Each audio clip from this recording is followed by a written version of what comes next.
Salut à tous et à toutes, j'imagine votre ravissement face à ces premières images qui augurent de nouvelles séances de reptation et de violents coups de masse pour faire entendre raison à cette maudite suédoise. Mais commençons déjà par une bonne nouvelle. Elle roule. C'est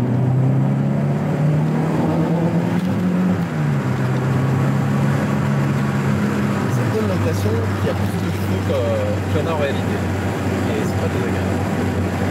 Malgré tout, c'est quand même une voiture qui fonctionne bien.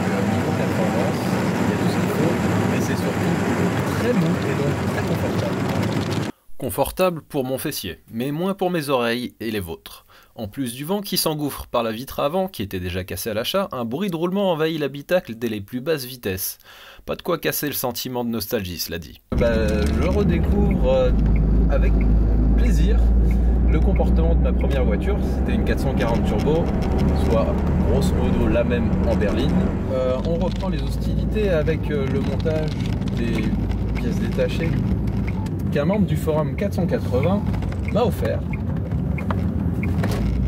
Donc je lui avais signalé tout ce qui était manquant ou abîmé sur la mienne et il était super sympa en me fournissant le tout.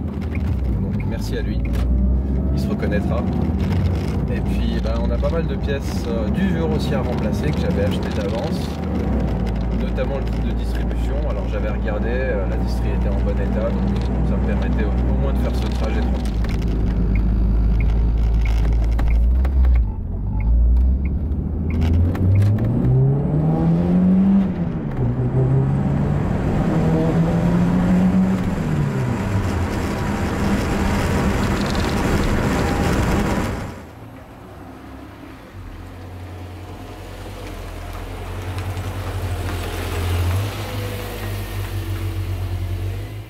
Après avoir meurtri vos tympans avec mon désastreux matériel de fixation, on va s'attaquer à la priorité numéro 1. Rendre la voiture étanche pour éviter qu'elle ne prenne bêtement l'humidité. Je vais donc remplacer cette vitre manquante.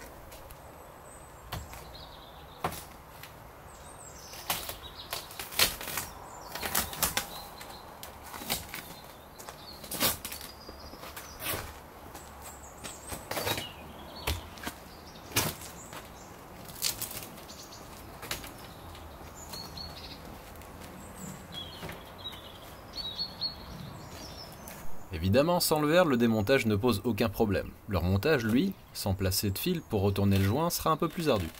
Mais pas impossible pour autant, avec un peu de patience et de délicatesse pour ne rien abîmer.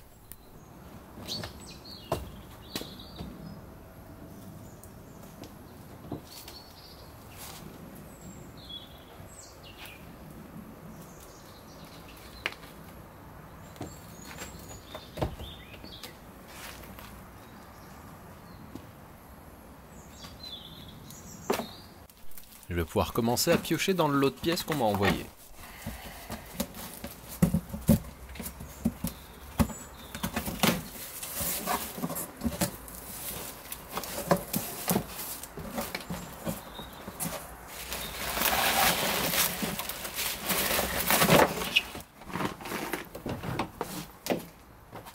Pour accéder à la partie basse du joint, l'idéal est de démonter le panneau de porte.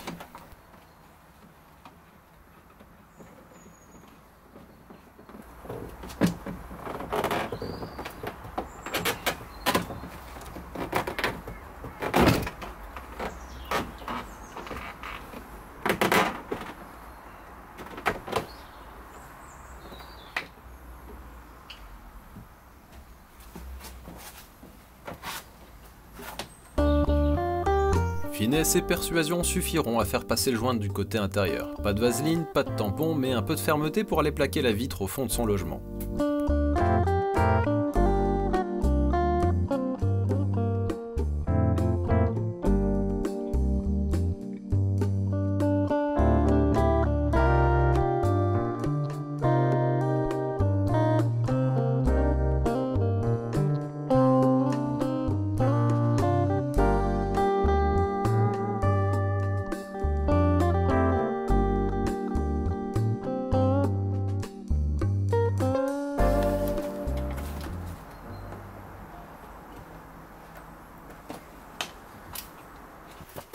Un petit coup d'acétone, pas trop violent pour retirer les traces de colle restées sur le panneau, puis même traitement pour l'extérieur qui heureusement n'en gardera aucune séquelle.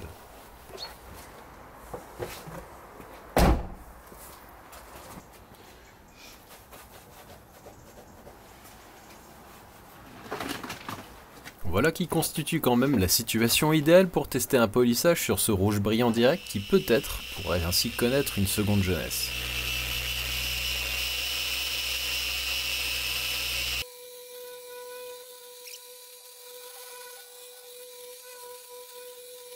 Après avoir retiré les résidus de polish, on peut dire que le résultat motive à aller s'entêter encore un peu sur la mécanique pour avoir le droit de faire toute la voiture. Elle devrait être à tomber une fois finie.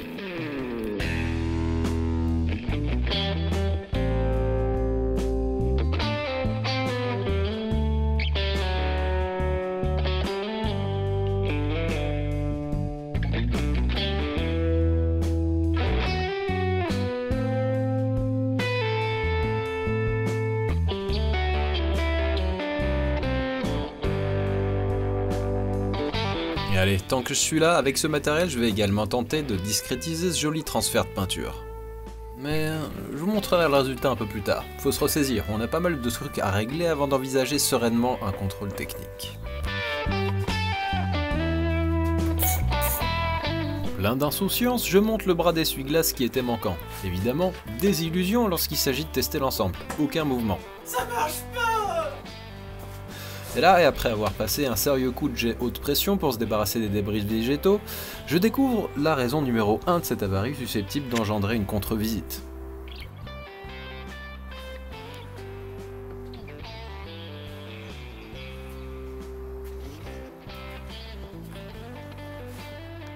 Non, c'est pas la faute de ces morceaux de pain, mais de ce qui se cache derrière, qu'on peut voir une fois le haillon ouvert. Autant dire tout de suite qu'une réparation in situ est totalement inenvisageable. Il va falloir démonter la pièce et prier qu'un accès soit possible sans une prise de tête trop massive.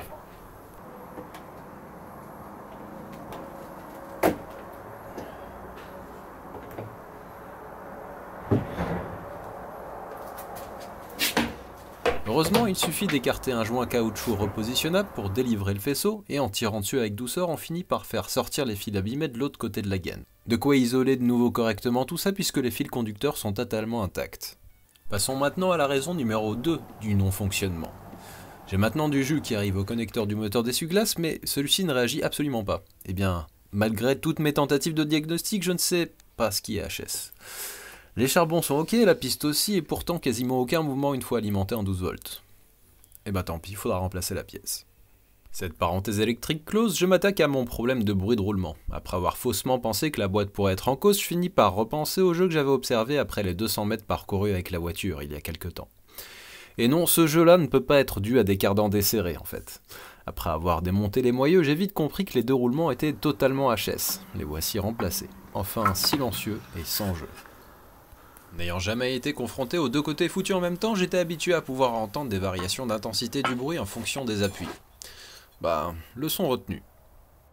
Lors du remontage des fusées, j'en profite pour remplacer les biellettes de barres stabilisatrices. Celle côté conducteur, à l'opposé donc, avait largement fait son temps et vu le prix des pièces et leur facilité de remplacement, j'aurais tôt ou tard regretté de ne pas l'avoir fait.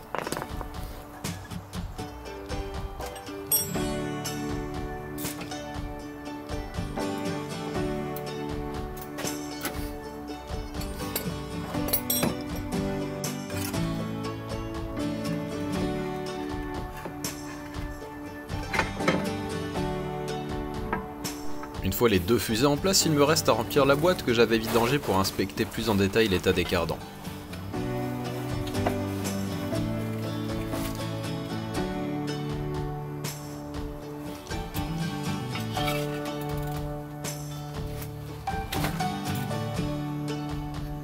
Ici, on peut voir l'orifice de remplissage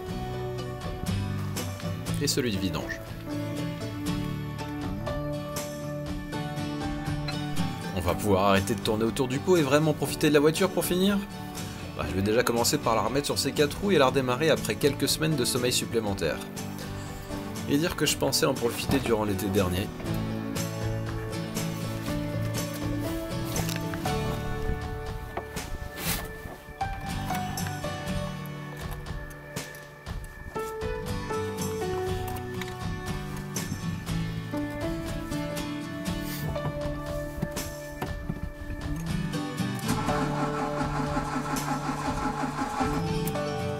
Ça commence à devenir un grand classique chez moi, les batteries en fin de vie.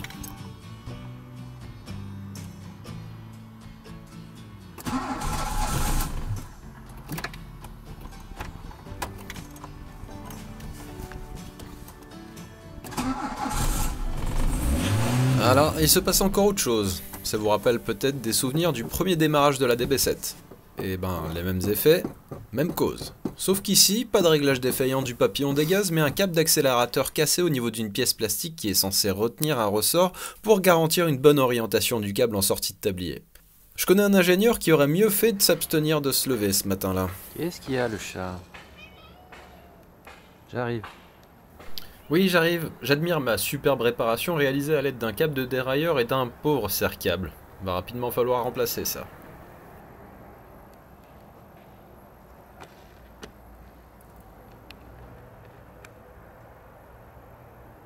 En attendant, au moins, ça permet d'aller de l'avant.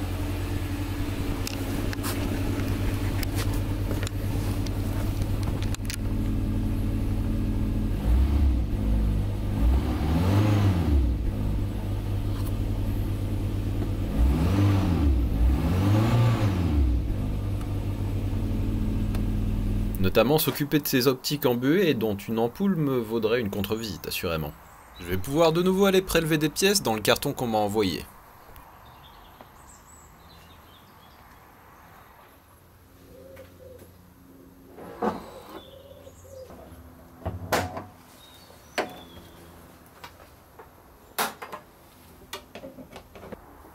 Pour retirer ces pièces, il faut enlever la vis de blocage accessible par le phare en position ouverte et déclipser la partie clignotant veilleuse au bon endroit, sachant qu'il y a un clip de retenue à l'arrière et un autre à l'avant.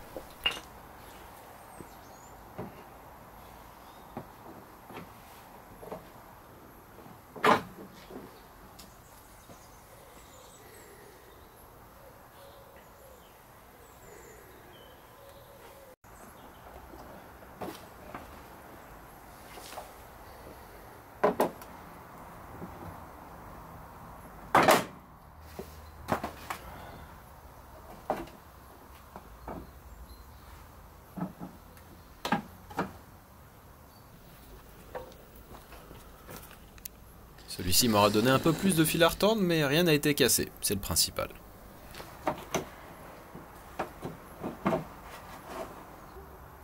Les longues portées seront dorénavant jaunes, mais sans bris de glace et a priori plus étanches donc.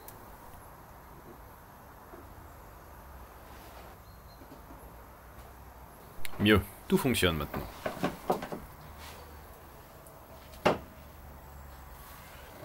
J'en ai profité pour les nettoyer de fond en comble et les ai percés pour que l'humidité puisse s'évacuer plus facilement. Tant que j'y suis, je monte le cache plastique d'entrée de porte qui était manquant.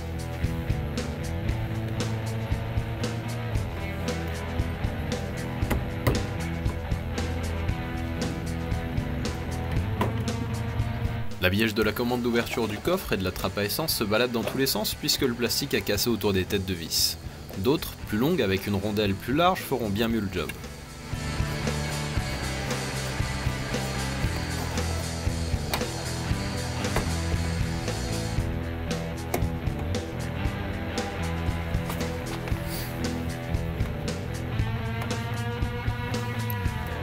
Allez, une dernière séance de rampage pour une vidange d'huile moteur bien méritée, elle sera en état de rouler de nouveau.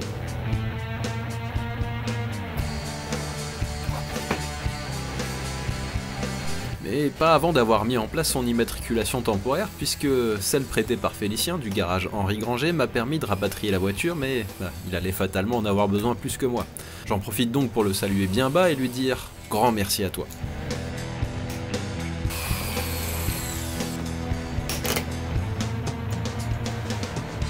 Et nous revoilà enfin sur la route.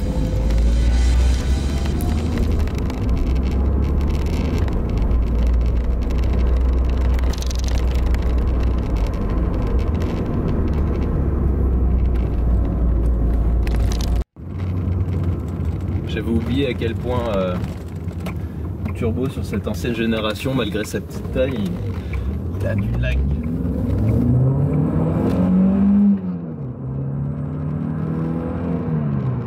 Mais ça marche bien. Pas ultra violent, mais ça fonctionne bien.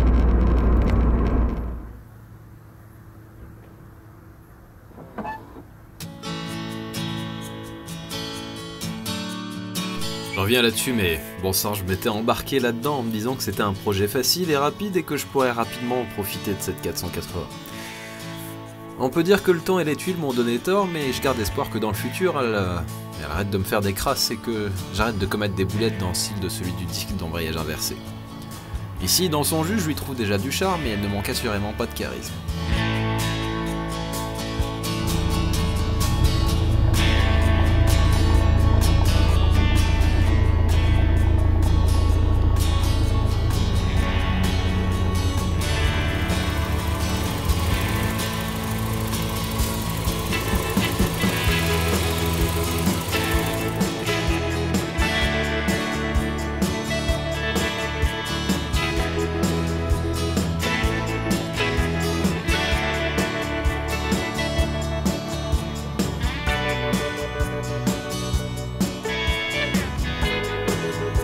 Encore beaucoup à faire, notamment esthétiquement, mais là ça commence à devenir plus sympa puisque je vais pouvoir apprécier chaque amélioration à sa juste valeur étant donné qu'elle est dorénavant fonctionnelle.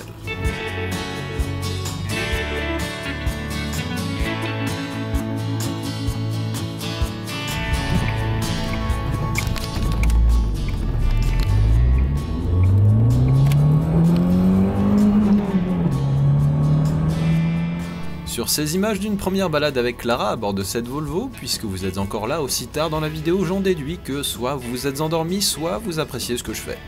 Dans le second cas, j'en profite pour vous dire qu'enfin, j'ai ouvert la page Tipeee qui vous permettra de contribuer à la chaîne, mais surtout de pouvoir recevoir ces stickers et d'autres objets auxquels je pense mais vous attendiez pas forcément à pouvoir accéder.